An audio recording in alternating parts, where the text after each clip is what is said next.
Hola, buenas tardes. ¿Se escucha bien, verdad? ¿Sí?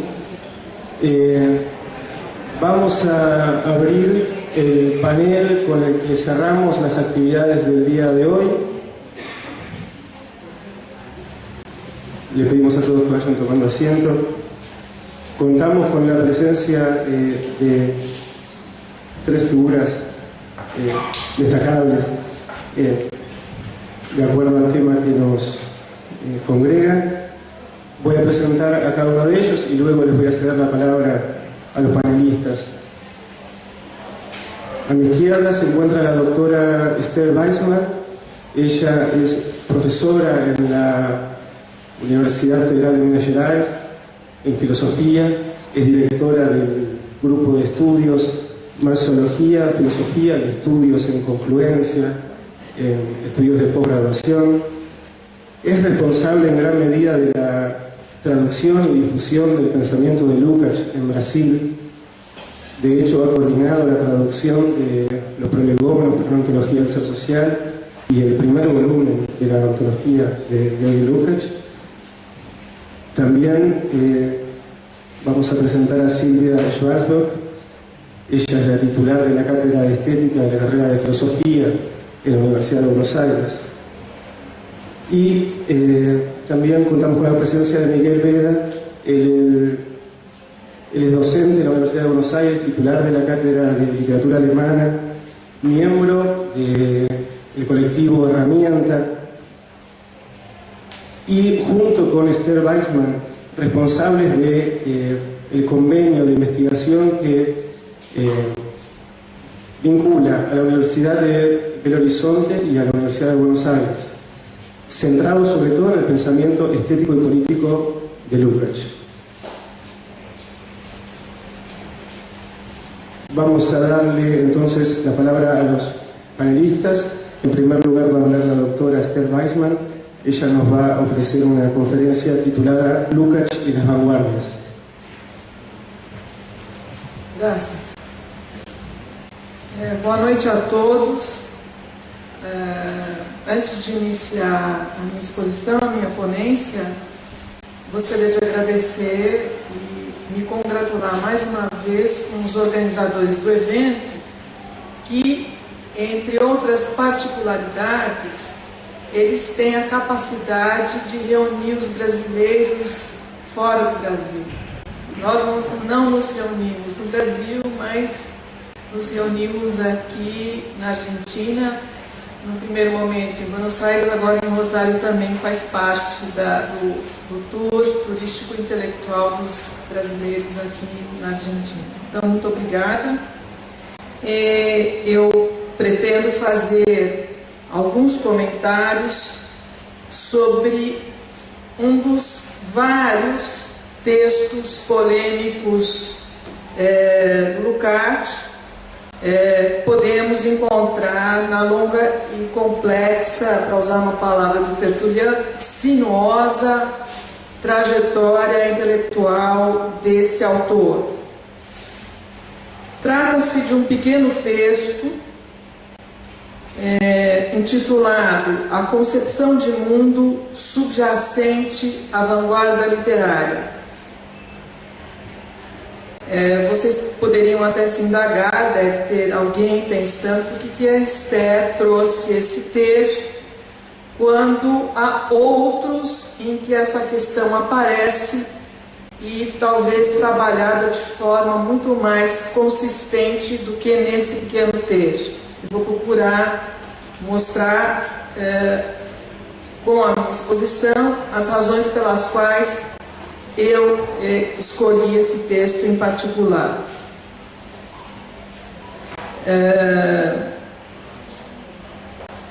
O primeiro ponto que eu gostaria de destacar é que esse pequeno texto, embora tenha passagens muito problemáticas, as quais eu não vou fazer maior referência, ele se presta a alguns comentários que procuram estabelecer certas ligações com sua obra posterior.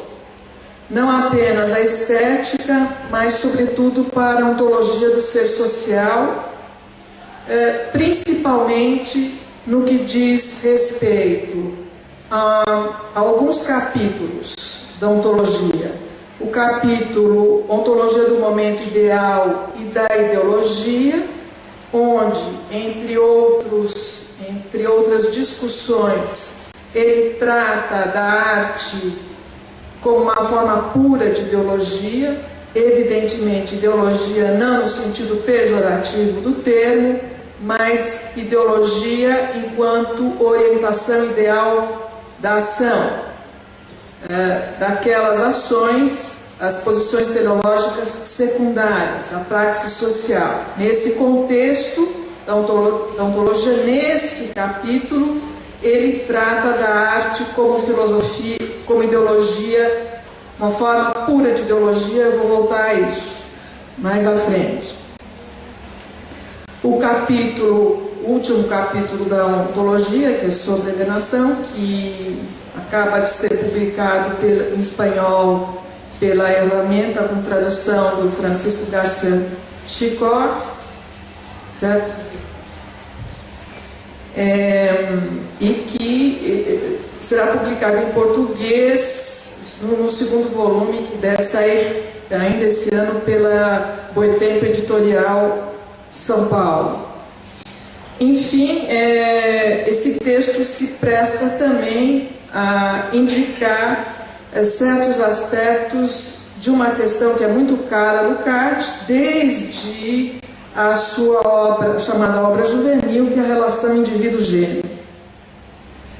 Se Marx estiver certo, se ele está certo ao afirmar na famosa introdução de 57, de seus Grundrisse, que a anatomia do homem é uma das chaves para explicar a anatomia do macaco,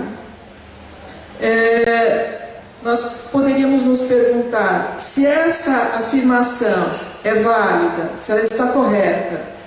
E Marx a fez no sentido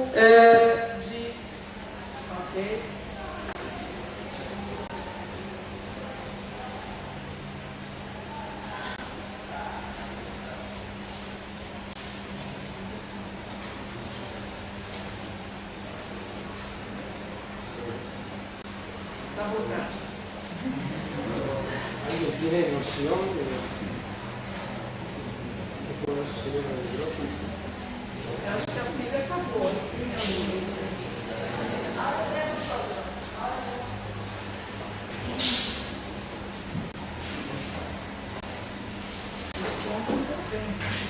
Oi.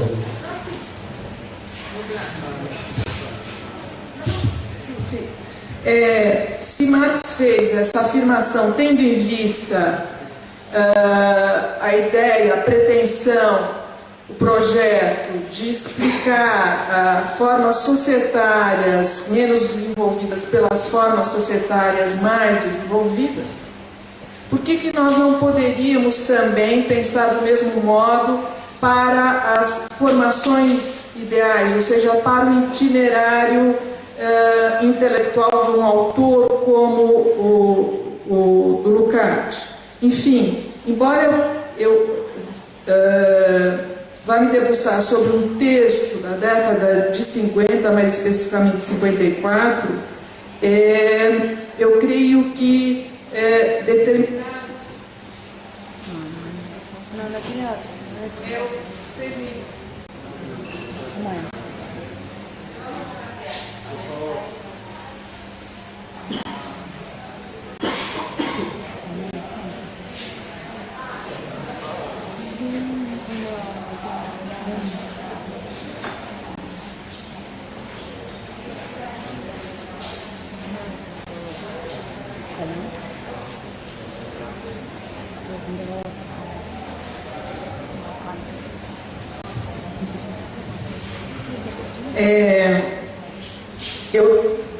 Desculpem, eu acabo pegando, segunda vez que eu fui interrompida, acabo perdendo o fio da meada. Por que não empregar esse mesmo procedimento, entre aspas, entre comillas, metodológico para o itinerário intelectual de um autor. Ou seja, nas obras de plena maturidade, na obra póstumamente publicada, na estética, que são obras... Esther, sim. Se você tentasse deixá-lo fixo, conseguisse falar, talvez... Não tem uma pilha. É quando a pilha não dá. Não é um fio. Assim que aconteceu,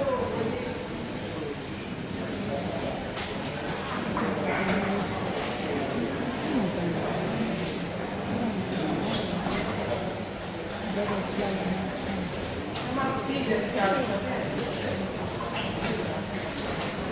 Tem alguma coisa a ver com a anatomia do batata. Exato.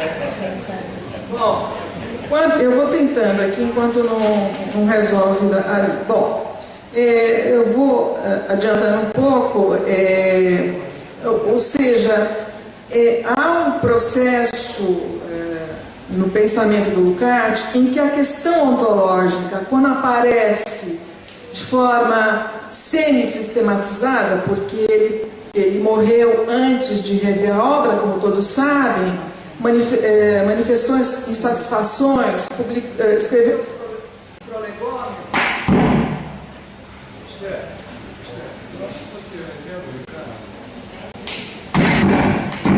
você coloca aí, não mexe muito, talvez. E ora. Resumar de maneira.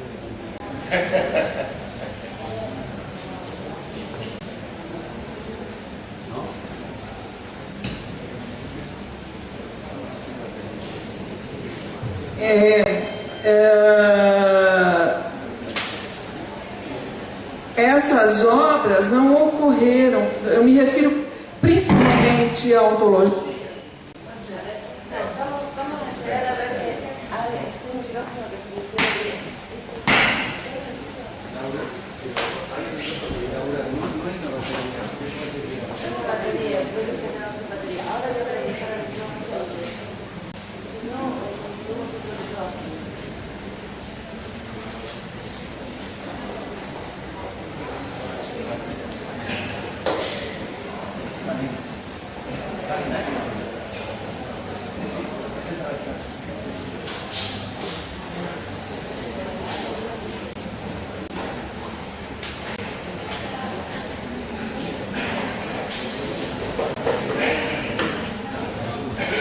Bom, ao contrário do que muitos intérpretes e críticos do Lukács afirmam, a ontologia não foi uma obra que surgiu de repente, né?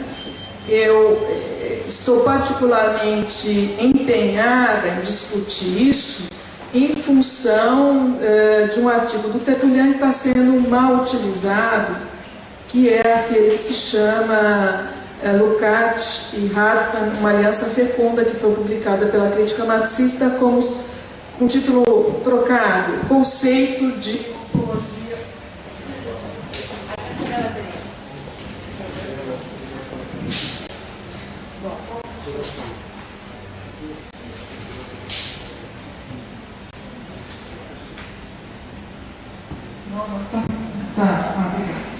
Graças. Como se a questão ontológica tivesse aparecido no itinerário intelectual do Lukács, de repente, ou melhor, a partir da leitura que ele fez da obra de Hartmann. De fato, se nós formos ao arquivo Lukács em Budapeste, está ali o livro do Hartmann, Os Fundamentos da Ontologia, no volume 1, todo ele marcado, todo ele rabiscado, sem dúvida nenhuma foi uma leitura importante para o Lukács, mas não no sentido de ter se inspirado em Hartmann, de ter tomado, então, de um filósofo idealista, uma categoria não menos idealista, que seria, então, a categoria de ontologia. A edição de que eu... embora... a edição de que me sirvo é a tradução brasileira, publicada em 1969, feita a partir da tradução francesa, o que já é um problema, pois, como esclarece Carlos Nelson Coutinho na bela apresentação do livro, ele teria sido publicado pela primeira vez no ano de 57, desculpe, eu me enganei, em italiano, quer dizer, foi publicado o livro Realismo Crítico hoje, em 1957 em italiano e em 1958 em alemão, na Alemanha Ocidental, com o título Para Bem Compreender o Realismo.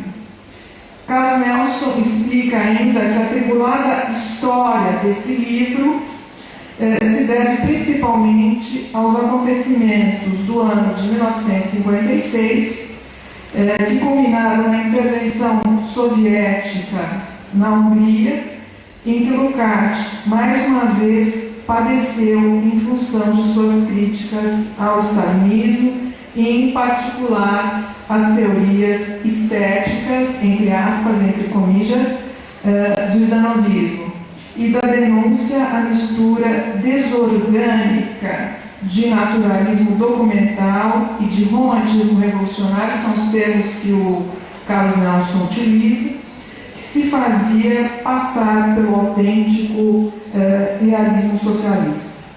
Esse livro, para quem conhece, tem esse texto sobre as vanguardas, a concepção de um mundo subjacente à vanguarda literária. Há um texto extremamente problemático que é Kafka e Thomas Mann, e tem também um texto crítico sobre o realismo socialista. Segundo Carlos Nelson Coutinho, ainda neste livro, pela primeira vez, são palavras dele, o teórico marxista extrai pela primeira vez, um teórico marxista extrai todas as implicações anti-estéticas do stalinismo.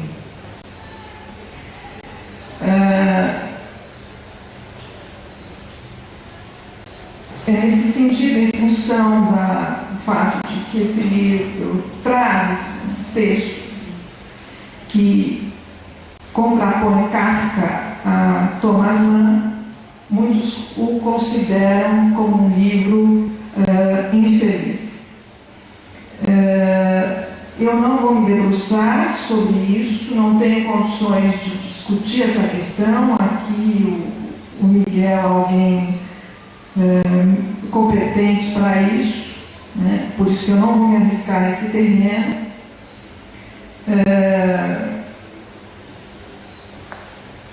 Mas é bom chamar a atenção que o Carlos Nelson Coutinho foi um crítico de primeira hora acerca das posições de Lukács sobre Kafka.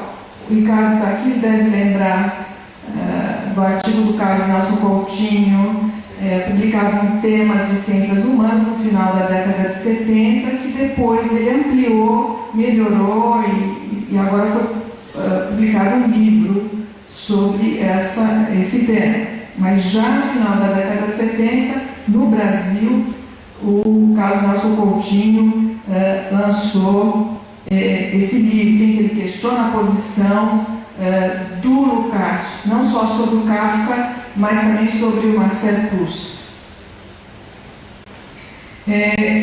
Nessa introdução, o Carlos Nelson, ele de alguma forma pretende salvar o Lukács. Lembre-se que no Brasil, foi em 1969, o Carlos Nelson estava muito ligado ainda ao Lukács, e ele diz que, o Carlos Nelson, que o Lukács concedeu uma entrevista a Hartmann, eu não sei se é Hartmann ou Armin Lien, em La Nouvelle Critique, nos números 156 e 157 de 1964, ele dá até a página 64, em que nessa entrevista o Lukács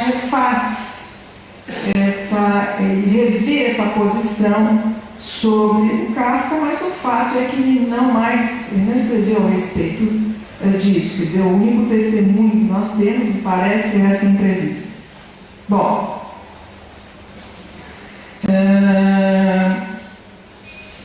então, um dos aspectos problemáticos que Lukács considera existir no que ele chama de vanguarda literária é o experimentalismo técnico. E uma das características desse experimentalismo técnico que caracterizaria a literatura de vanguarda é o monólogo interior, a livre associação como técnica de caracterização e narração. Então, Lukács diz: suponhamos um crítico que adote exclusivamente o ponto de vista formalista, que é o que nós mais temos hoje em dia, os críticos que adotam um ponto de vista formalista.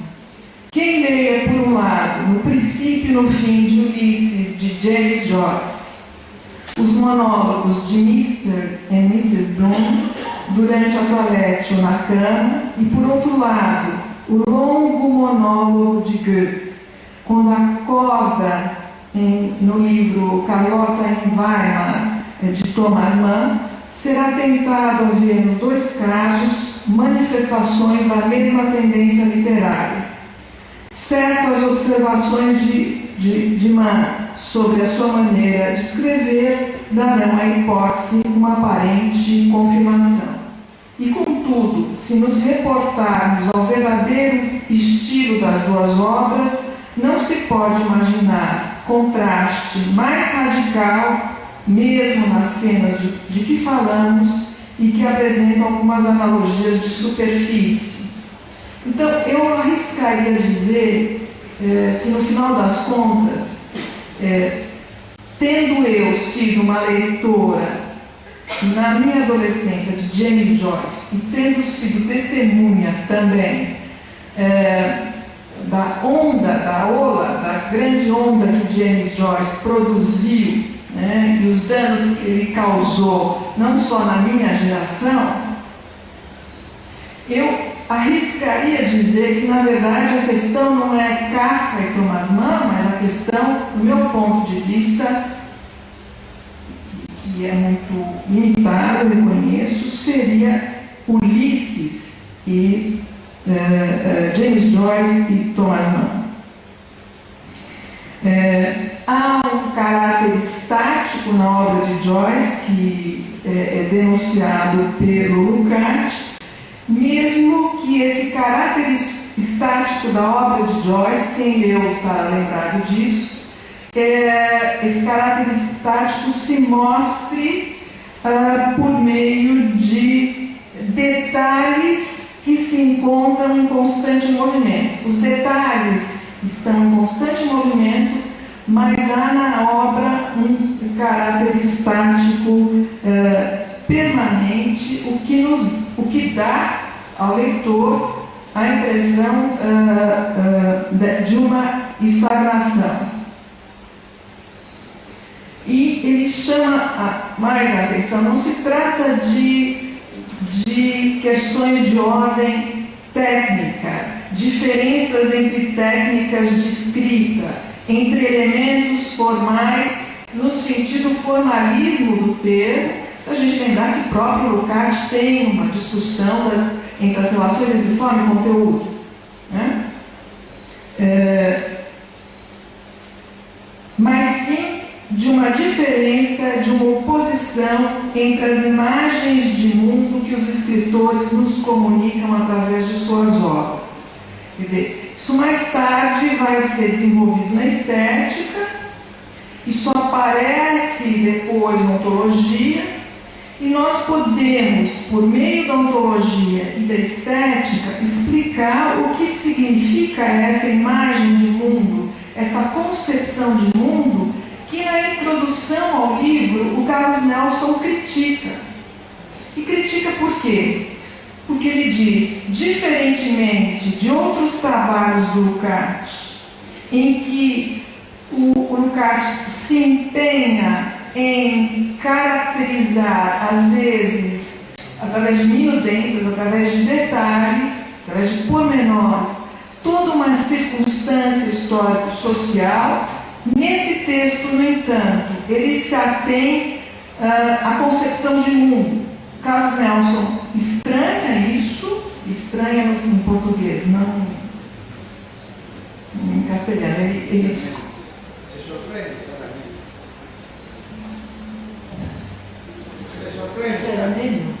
menos. Sim, graças. Mas isso é 69, né? Essa concepção de mundo nada tem a ver com certos autores da época, de uma certa sociologia do conhecimento que se difundiu muito, principalmente aqui no Brasil. Eu me refiro, aqui no Brasil não, no Brasil eu me refiro ao Ideologia Utopia do Mannheim. Ele diz: os escritores nos comunicam, entre as imagens de mundo que os escritores nos comunicam através de suas obras, entre a atitude que eles mesmos tomam em relação à sua própria apreensão do real, entre os juízos de valor que fazem sobre esse objetivo.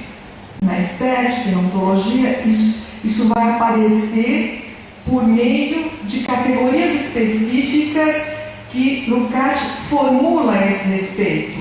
Esse texto é muito singelo e permite, do meu ponto de vista,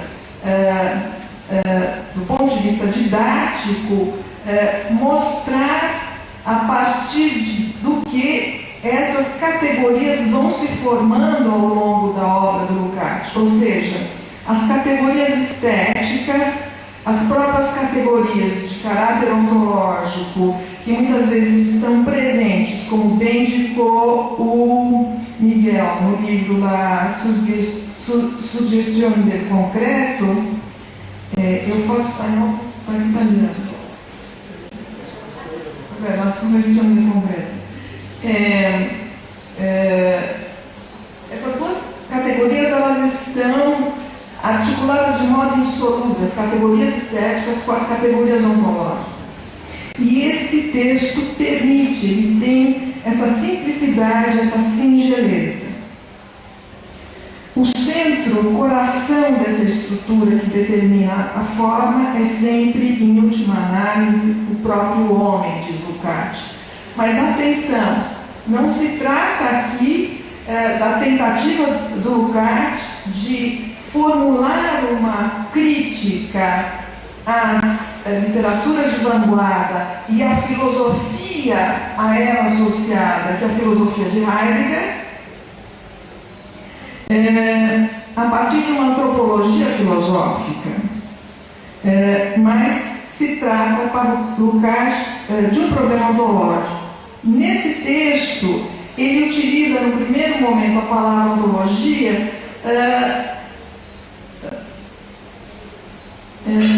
com um certo tom irônico. Depois ele abandona esse tom irônico e emprega a palavra em vários momentos. Isso não é por acaso.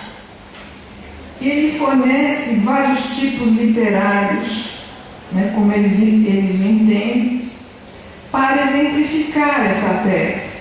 Ele fala Aquiles ou Werther, Édipo, Tom Jones, de Antígona ou de Ana Karenina, de Dom Quixote ou de Vautrin, o elemento histórico-social com todas as categorias que lhe dependem é inseparável daquilo que Hegel chamava de realidade efetiva. Ele vai na ontologia, mesmo na estética, usar a expressão o ser propriamente assim, o ser precisamente assim. E não mais precisa do amparo de Hegel para falar da realidade efetiva. Ele elabora uma própria expressão, uma própria categoria, que é ser precisamente assim, ou ser propriamente assim. E ele diz, para usar uma expressão em voga do seu modo ontológico essencial. É o único lugar em que ele deixa transparecer essa ironia, essa desconfiança em relação ao termo, que todos nós sabemos que existia no Lukács, porque em vários momentos ele o associava ao existencialismo. Ele acrescenta o caráter puramente humano de seus personagens, desses exemplos que ele arrolou, aquilo que eles têm de mais profundamente singular e típico, e o que faz deles, no plano da arte, figuras impressionantes, nada disso pode ser separado de seu enraizamento concreto no seio das relações concretamente históricas, humanas e sociais que são a contextura de sua existência. No prefácio à Estética, o modo como ele trata da vida cotidiana como ponto de partida para os temas, os problemas que as formações espirituais mais elevadas se debruçam, de alguma forma, aqui já está indicado, embora no prefácio à Estética de uma maneira muito melhor elaborada. O que eu quero chamar a atenção é que está em processo um movimento de transformação do Lukács, repetindo, no sentido de constituir categorias a partir, não são categorias a priori, tanto as categorias estéticas como as categorias propriamente ontológicas. São categorias que ele elabora, que ele formula a partir da lida direta com os textos literários. Com os textos literários e o mundo que esses textos literários deixa aparecer. É a partir dessa lida que essas categorias emergem, não a partir de uma estética ou de uma ontologia a priori. É aí que aparece a ligação da literatura de vanguarda com a filosofia de Heidegger, que todos nós sabemos, nessa mesma época, ele critica violentamente no livro A Destruição da Razão e volta a fazê-lo no primeiro volume da Ontologia.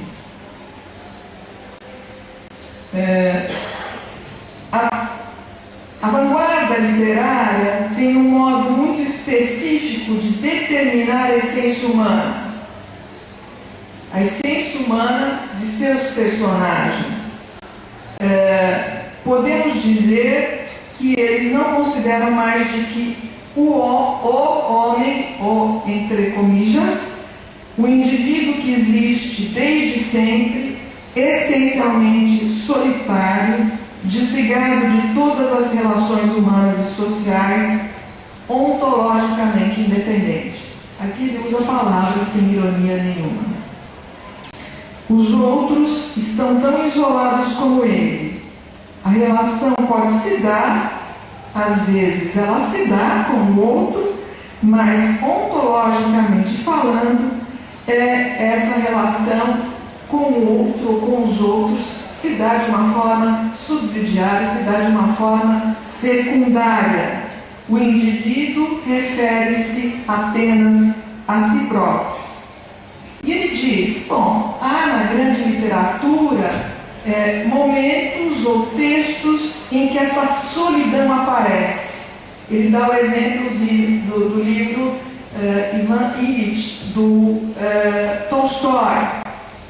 Mas essa solidão corresponde a uma certa situação social, ou seja, estranhamento, alienação, e nunca como uma condição humana.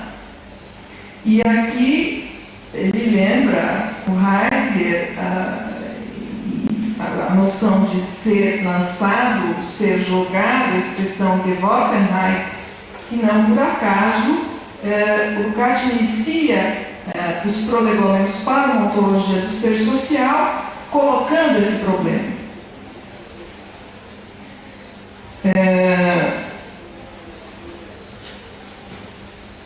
Como é que o Heidegger aparece nesse texto de 57? Ele diz: é contudo difícil não evocar, vejam só a expressão, a rica e pitoresca expressão de Heidegger ao definir a existência humana como o fato de ser lançado, ser jogado, Gewaltverein, ser aí, no Dasein, fornecendo-nos, assim, a melhor descrição dessa solidão ontológica peculiar ao indivíduo. Nesse mesmo texto, quanto tempo eu tenho depois de todas as interrupções? Nesse mesmo texto é interessante, além dessa relação que Lukács faz entre a literatura de vanguarda, a solidão humana como condição humana e a relação com a filosofia de Heidegger, aparece também uma discussão muito importante, bastante interessante, sobre a categoria da possibilidade, que é um dos pontos de discórdia entre Lukács e Hartmann. Quando Lukács lembra a diferença entre a concepção megárica de possibilidade e a concepção aristotélica de possibilidade, e diz: o Hartmann fica com a concepção megárica, e é justamente essa que ele está criticando, ou seja, na literatura de vanguarda, nós observamos, nós constatamos o predomínio, a presença quase que única da categoria da possibilidade abstrata. E ele diferencia nesse texto possibilidade abstrata e possibilidade concreta e diz: antes de mais nada, a própria vida que nos ensina a relação existente entre essas duas espécies de possibilidade.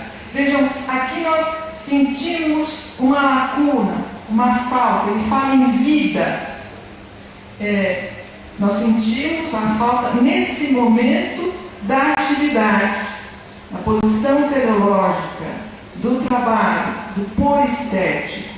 Ele fala em vida. Ainda há uma lacuna aqui importante, mas de qualquer forma, ele diz: a própria vida que nos ensina a relação existente entre essas duas espécies de possibilidade, o que as separa e o que as opõe.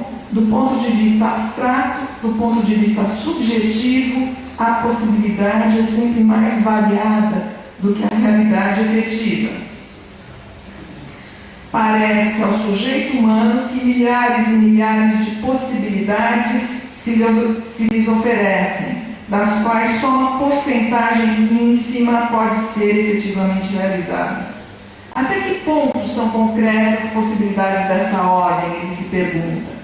E ele diz, mais uma vez, o que caracteriza a literatura de vanguarda é o enaltecimento da possibilidade abstrata e o total e completo afastamento do horizonte daquilo que efetivamente importa, que é a possibilidade concreta. O que são as possibilidades abstratas? Parece isso, ele retoma isso na ontologia quase que com os mesmos termos. Só existem verdadeiramente na representação, no sonho, na divagação, etc. As possibilidades abstratas, podem existir sem influenciar de maneira decisiva o desenvolvimento da personalidade, o que mostra claramente o seu caráter abstrato.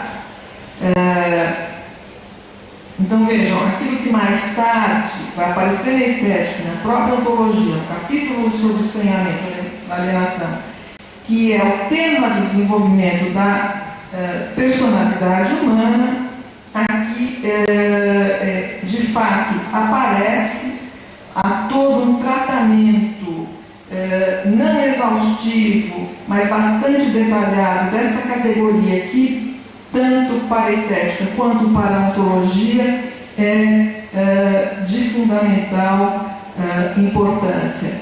A literatura realista, ao contrário da literatura de vanguarda,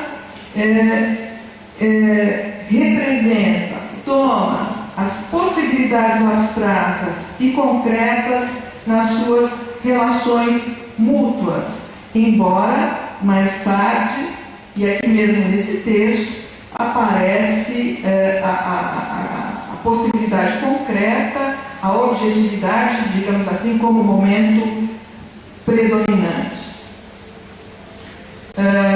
Para terminar, já que a ontologia subjacente à concepção do homem na literatura de vanguarda, então, supõe que o indivíduo em relação a si próprio, solitário, desligado da sociedade, é idêntico à essência efetiva. Então vejam que é toda uma análise extremamente crítica, extremamente ácida da literatura de vanguarda. Nesse mesmo texto vão aparecer restrições ao Walter Benjamin, vão aparecer restrições ao Kafka, né? Não apenas no texto Kafka e Thomas Mann as restrições vão aparecer, mas nesse texto aparece. Mas o que eu quero chamar a atenção é exatamente essa dimensão ontológica que atravessa, que perpassa esse texto e que já indica um certo desenvolvimento que se verá posteriormente, desenvolvimento esse que tem a capacidade de explicar por que em 57 Lukács escreve esse texto e escreve dessa forma. Um outro aspecto que está presente na análise que ele faz do livro do Robert Musil, que é o Homem Sem Qualidades, sem atributos, é que essa ontologia que apresenta o indivíduo isolado como lançado no mundo tem como consequência literária o desaparecimento dos verdadeiros tipos. Embora no livro O Homem Sem Qualidades nós possamos perceber a atmosfera de Viena naquele momento, nos diálogos que se estabelece no grupo, há um momento que chama a atenção do leitor e o Lukács chama a atenção e eu termino com isso. É um caso policial da época em que esse grupo de jovens discute sobre esse caso, que é do Musbrugger, que ao mesmo tempo é um assassino sádico e um débil mental. Nesse sentido, essa ontologia que está subjacente à literatura de vanguarda dissolve o verdadeiro tipo, que para Lukács é tão importante. O escritor não pode conhecer nem descrever senão um contraste abstrato entre casos extremos, eles próprios abstratos. A banalidade cotidiana e a excentricidade exemplificada pelo caso, aqui nesse livro, há outros que ele arrola, dessa figura grotesca e ao mesmo tempo débil, né? Que é o Musbrugger. A descrição da patologia, da perversidade e da idiotia passam a ser consideradas como formas típicas da condição humana. Obrigada.